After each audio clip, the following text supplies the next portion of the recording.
Selamat datang dan kembali lagi di BT Channel. Timnas Arab Saudi akan menghadapi Timnas Irak dan Timnas Indonesia di grup B putaran keempat kualifikasi Piala Dunia 2026 zona Asia. Bertindak sebagai tuan rumah, Al-Ahdar cukup diunggulkan untuk menjadi juara grup dan lolos ke putaran final Piala Dunia 2026. Namun, para fan mereka justru cukup pesimistis. Pesimisme itu tergambar dari reaksi warganet Arab Saudi setelah pengundian grup yang dilakukan di Kuala Lumpur, Malaysia, Kamis tanggal 17 Juli tahun 2025. Adapun hal yang membuat mereka tidak yakin adalah pelatih Hervé Renard. Mereka pada dasarnya mengakui timnas Arab Saudi berada di grup mudah, tapi jadi sulit karena Renard yang menangani Al-Ahdar, grup mudah, tak lolos akan sangat memalukan. Dengan Renard, kans kami jadi lebih rendah, tapi kami berharap kepada Tuhan dan juga dukungan para fan, urai Abu Fahad dalam cuitan seperti dikutip Football 5 Star dari Al-Riyadiyah. Faisal menimpali, dengan Renard, lupakan soal lolos ke Piala Dunia. Komentar lain lebih pesimistis. Jika ingin lolos, kami harus mengganti Renard dan membawa pelatih baru ke posisinya.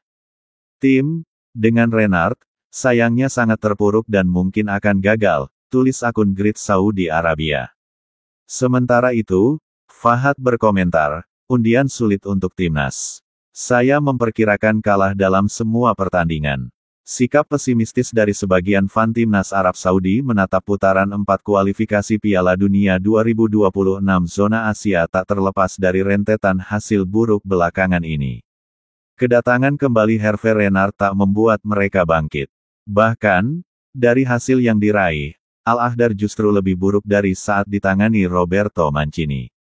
Faktanya, Arab Saudi telah menelan 6 kekalahan dalam 14 laga bersama Renard. Saat dilatih Mancini, Al-Ahdar juga menelan 6 kekalahan, tapi dalam 18 pertandingan. Kekalahan ke-6 pun baru dialami pada pertandingan ke-17. Lalu, rata poin yang diraih juga menurun dari 1,44 bersama Mancini menjadi hanya 1,29 bersama Renard. Itu sebabnya, fan Al-Ahdar terkesan pasrah. Semoga Tuhan memberi kami kesuksesan dan kelolosan meskipun berada di grup sulit karena keadaan kami, dalam hal performa, stabilitas, dan kerja sama tim yang buruk. Dari sekarang, Asosiasi Sepak Bola Arab Saudi harus mempersiapkan timnas sebaik-baiknya karena inilah kans terakhir untuk lolos, tulis Ziyad. Arab Saudi sebetulnya meraih hasil positif saat menjadi tim undangan di Piala Emas CONCACAF 2025. Mereka mampu lolos ke perempat final meskipun tidak diperkuat sejumlah pemain Al-Hilal yang pada waktu bersamaan berlaga di Piala Dunia Antar Klub 2025. Namun, para pengamat di Arab Saudi menilai performa tim asuhan Renard tidak mengesankan. Pertahanan tetap buruk, lini serang pun tumpul. Terlepas dari hal itu, timnas Arab Saudi punya satu modal tersendiri. Itu menyangkut waktu pertandingan melawan timnas Indonesia dan timnas Irak yang akan berlangsung pada Oktober.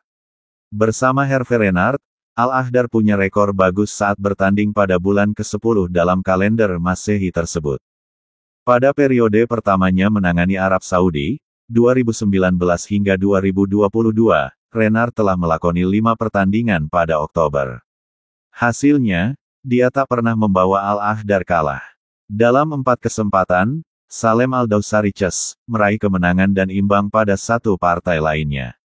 Di antara kemenangan itu pun diraih atas tim kuat.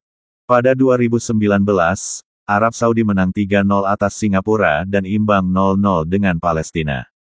Lalu, pada 2021, Al-Ahdar menekuk Jepang dengan skor 1-0 dan menang 3-2 atas Cina. Tahun berikutnya, jelang tampil di Piala Dunia 2022, anak-anak asuh Renard membukukan kemenangan 1-0 atas Makedonia Utara. Menilik hasil dalam 5 laga bersama Renard yang dilakukan pada Oktober, timnas Arab Saudi mengemas 4 clean sheet dan hanya kebobolan 2 gol. Namun, satu catatan yang tak kalah penting, skor pada 4 pertandingan terakhir yang dilakoni pada bulan tersebut selalu ketat. Mereka tak pernah menang dengan keunggulan lebih dari 1 gol. Bagaimana menurut Sobat BT semua tentang hal ini? Silahkan beri komentar dan sarannya, terima kasih.